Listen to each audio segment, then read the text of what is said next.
Olá, dominantes, tudo bem? Espero que sim. Vamos para mais uma aula de linguagens e dentro do nosso módulo de literatura falaremos sobre o modernismo no Brasil. Antes de mais nada, é muito importante ressaltar, enfatizar, deixar claro que o modernismo no Brasil ele ficou dividido em 3 fases. E nós falaremos neste encontro sobre a primeira fase. Para ilustrar a nossa aula, primeiramente nós temos aqui 2 imagens. A primeira imagem muito conhecida, que é a obra O Abapuru, da Tarsila do Amaral. E nessa segunda imagem aqui, nós temos, vários escritores do modernismo. Nós temos os Andrada, como ficaram convencionados, Vinícius. E por que é que eu estou falando para vocês, dentro de uma aula de literatura, sobre uma obra de Tarsila, o Abapuru? Porque quando nós falamos em modernismo, nós não abordamos apenas literatura, porque o modernismo ele foi um movimento voltado para as artes em geral. Então, nós veremos que principalmente nesta primeira fase do modernismo, a arte ela teve várias expressões latentes, como a pintura, a música. Vamos lá. Modernismo no Brasil. Antes de falarmos propriamente dizendo da primeira fase, precisamos falar um pouquinho, sobre esse movimento. O modernismo no Brasil foi um movimento artístico, cultural e literário, ou seja, ele abordava, abarcava vários tipos de arte, não só a literatura, que é a arte da escrita, mas também, música, dança, artes plásticas. Se caracterizou pela liberdade estética, o nacionalismo e a crítica social. Se nós pararmos para analisar escolas anteriores, nós lembraremos, por exemplo, que todas elas eram influenciadas por coisas que aconteciam no nosso país, pelo contexto histórico, porém, vinham de outros países. Nós tínhamos lá a influência francesa, a influência espanhola. Não que o modernismo não tenha também vindo de outro país, não é isso, mas cada fase teve as nuances específicas daquilo que o nosso país necessitava. Então, o contexto histórico ele foi determinante para isso. O modernismo aqui no Brasil ele buscava romper com estilos de épocas anteriores, principalmente aquilo que era produzido em outros países. Buscava-se uma identidade que fosse uma escrita nacional, com símbolos nacionais e até mesmo um idioma, uma língua nacional, que seria diferente do português falado em Portugal.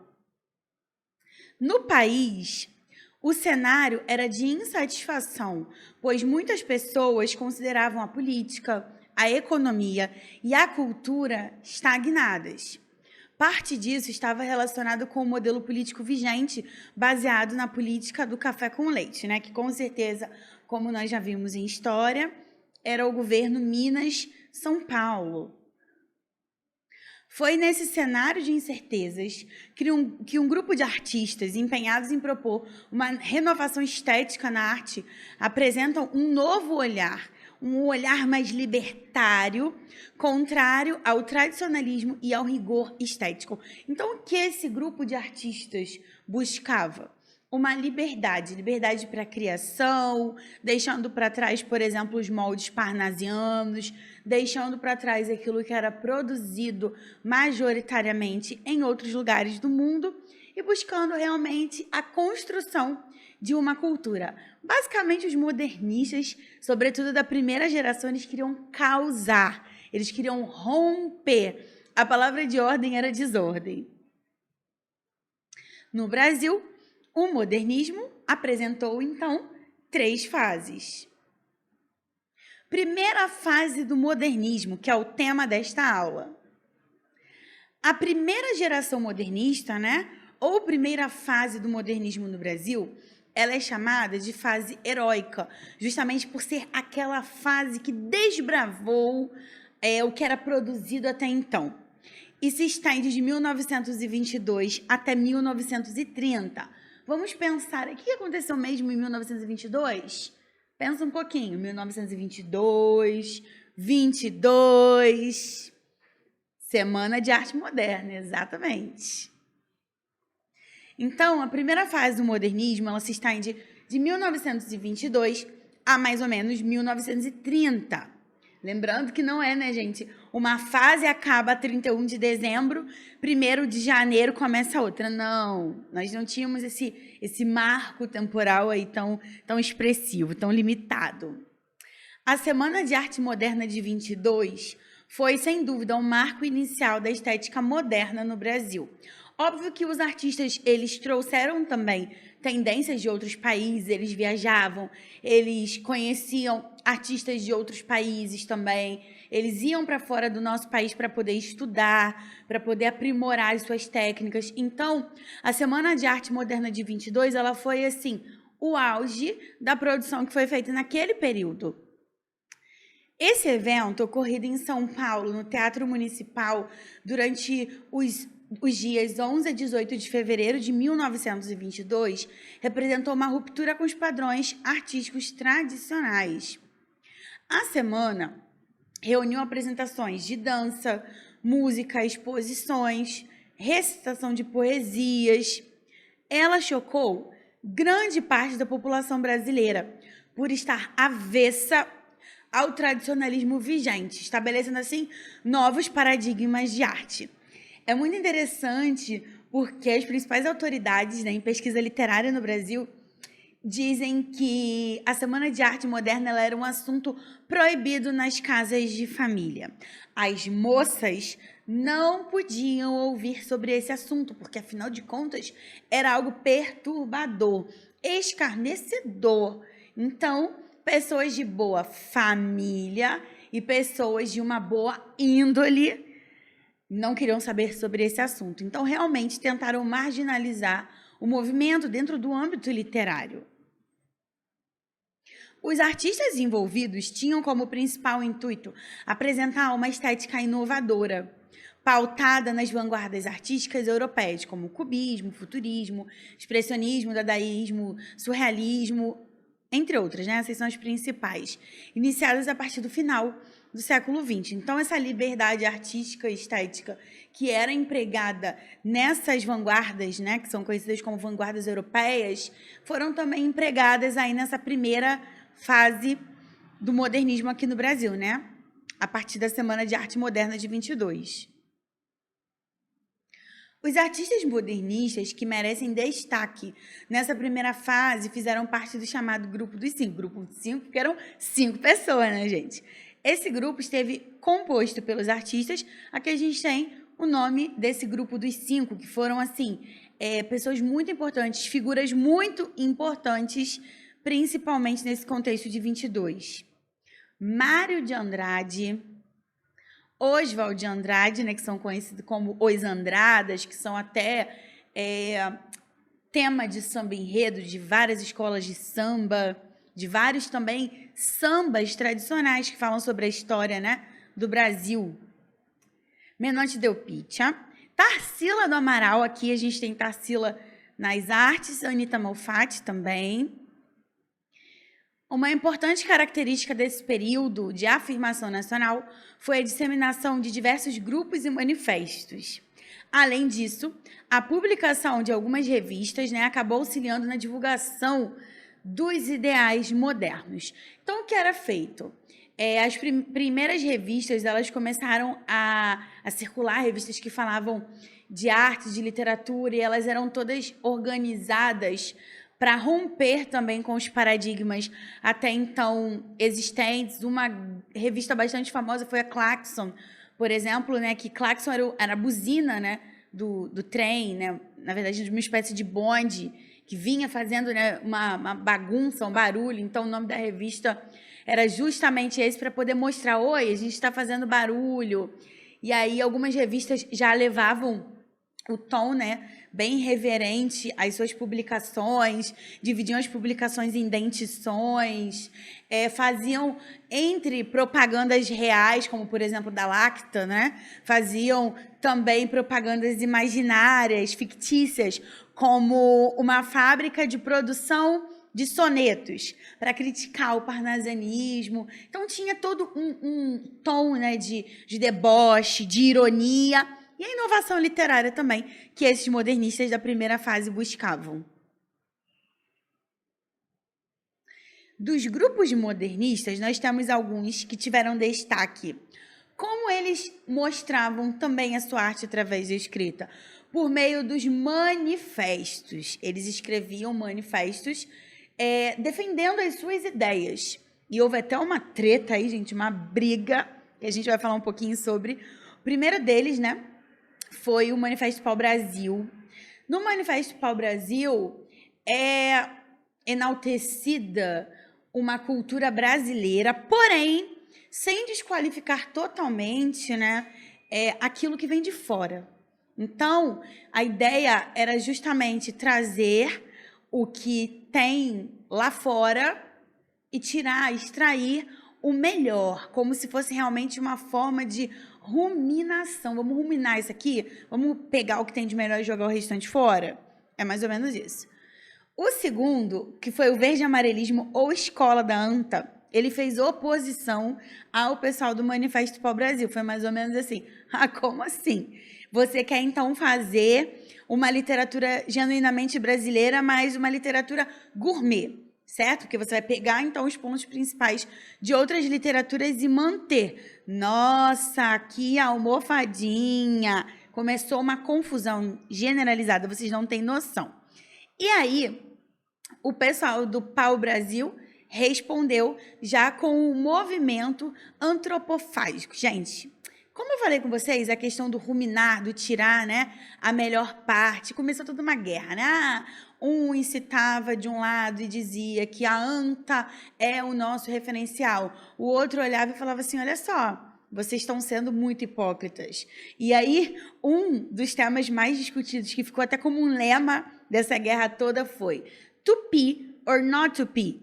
That's the question. E assim, imaginem a piada, gente, na época, as pessoas tentando uma poesia, uma escrita, uma estética brasileira e não entravam num consenso. Um acabava ofendendo o outro, dizendo que as ideias eram ideias horríveis, e por aí vai. Das revistas, né, como eu já citei, que divulgavam as ideias modernistas, nós temos a revista Claxon, né, e a revista também de antropofagia. Antropofagia é o ritual de você justamente fazer isso que eu já falei 30 vezes. Você pega alguma coisa, você come alguma coisa e você acaba absorvendo o que tem de melhor. Tá? Então, a ideia de antropofagia dentro da literatura é essa, gente. Não é a ideia literal, né, dos movimentos, dos rituais, né, de alguns povos acerca, né, do canibalismo, tá? Mais ou menos isso. Vamos lá. Características da primeira geração modernista. Então, vamos ver o que essa geração tinha de tão especial, de tão peculiar, de tão diferente. Nacionalismo crítico e ufanista. Olha só, a gente vai ver realmente o que tem de melhor e a questão do ufanismo aí, né? De achar que a pátria amada Brasil estava acima de todas as outras, era a melhor e devia ser enaltecida. Valorização do cotidiano. Nós vamos ver que muitos poemas, muitos textos em prosa, muitas imagens, né, que são retratadas, são de temas urbanos, temas rurais, coisas que acontecem no dia a dia, sem muito de ficção. São coisas mais simples. Resgate das raízes culturais brasileiras. Tanto o campo quanto o índio foram bastante valorizados. Críticas também à realidade brasileira. Olha, a gente ama o Brasil, a gente quer ter nossa gramática, a gente quer ter o nosso idioma, mas a gente sabe que o Brasil tá ruim, que tem um monte de dificuldade aí, a gente não concorda com isso. Renovação da linguagem, isso aí é um fato muito engraçado. Por quê? Por que os modernistas dessa primeira fase, eles defendem que a nossa linguagem escrita, ela tem que ser do jeito que nós falamos, que a gente não precisa de tanta convenção, né? Que a gente, por exemplo, pode fazer a gramatiquinha do português brasileiro, que seria um português diferente do de Portugal. Oposição ao parnasianismo e ao academicismo. Então, assim, é a questão do parnasianismo, né? Como eu até citei anteriormente, a crítica à fábrica de sonetos, né? Vamos fazer uma poesia engessada. Então, eles criticavam principalmente o parnasianismo, mas também essa questão engessada das escolas gramaticais até então. Experimentações estéticas misturavam tipos de texto, prosa com poesia, uma narrativa e depois uma descrição. Renovações artísticas, né? Já expliquei também. Isso aqui eu também já falei, ironia, sarcasmo e irreverência. Eles satirizavam os fatos, traziam sempre com uma tentativa de apimentar e, ao mesmo tempo, trazer bom humor. Caráter anárquico e destruidor. A ideia de ordem era realmente, né, causar impacto, mostrar que nós não concordamos com muita coisa que está aí. Uso de versos livres e brancos, então a gente não tinha padronização, principalmente, né, adotada durante o parnasianismo. Eu trouxe para nossa análise um poema bastante famoso, de um modernista bastante expressivo, que foi o Oswald de Andrade. Esse poema ele faz justamente uma crítica ao uso da língua, à forma como nós nos expressamos. O título é Pronominais, já faz aí, né, uma alusão a pronomes. Dê-me um cigarro, diz a gramática do professor e do aluno, e do mulato sabido, mas o bom negro e o bom branco da nação brasileira dizem todos os dias: deixa disso, camarada, me dá um cigarro. Vejam que aí nós temos o quê? Uma crítica às regras gramaticais, né? Que seriam impostas. Por quê? Porque aqui no Brasil a gente tem uma tendência na fala a colocar o pronome oblíquo no início da frase, antes do verbo, entendeu? Só que início de frase, como a gente aprende, a gente não pode usar essa construção na escrita. Me dá um cigarro. Nós precisamos aqui, ó, colocar o nosso pronome aqui em ênclise, né? Dê-me um cigarro. Então, ele faz essa crítica, ó. Na gramática diz, dê-me um cigarro, mas no dia a dia, no meu cotidiano, me dá um cigarro aí, todo mundo vai me entender da mesma forma. Então, hoje, o Oswald aqui, ele faz uma crítica quanto à gramática falada e não vivida. O próximo que nós vamos analisar também é do Oswald de Andrade e o título é Canto de Regreto à Pátria. Minha terra tem palmares onde gorjeia o mar. Os passarinhos daqui não cantam como os de lá. Minha terra tem mais rosas e quase que mais amores. Minha terra tem mais ouro. Minha terra tem mais terra. Ouro, terra, amor e rosas. Eu quero tudo de lá. Não permita, Deus, que eu morra sem que volte para lá. Não permita, Deus, que eu morra sem que volte para São Paulo, sem que veja a Rua 15 e o progresso de São Paulo. Aqui nós temos, inclusive, uma menção, né, da primeira geração do romantismo, né? Se a gente parar para identificar a Canção do Exílio. Canção do Exílio começa com minha terra tem palmeiras onde canto sabiá, as aves que aqui gorjeiam, não gorjeiam como lá. Aqui a gente começa, minha terra tem palmares onde gorjeia o mar. E o final também, quando ele fala, não permita Deus que eu morra sem que eu volte, no original, né, do Gonçalves Dias, fala para lá. Aqui hoje o Oswald ele traz sem que volte para São Paulo. Então, outra característica dessa fase do modernismo é pegar clássicos, é pegar poemas clássicos de outros estilos de época e moldar e substituir e brincar nessa fase modernista. Nós temos também outro clássico, que é a Carta de Pero Vaz de Caminha, com uma releitura feita pelos modernistas. Então, só para poder ilustrar como eram as produções aí dessa época.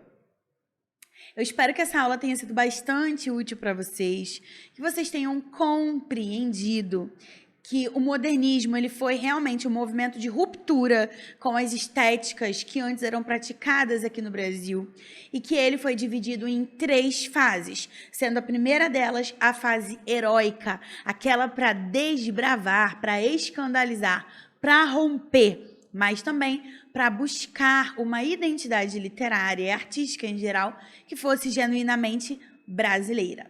Um grande abraço e até a próxima!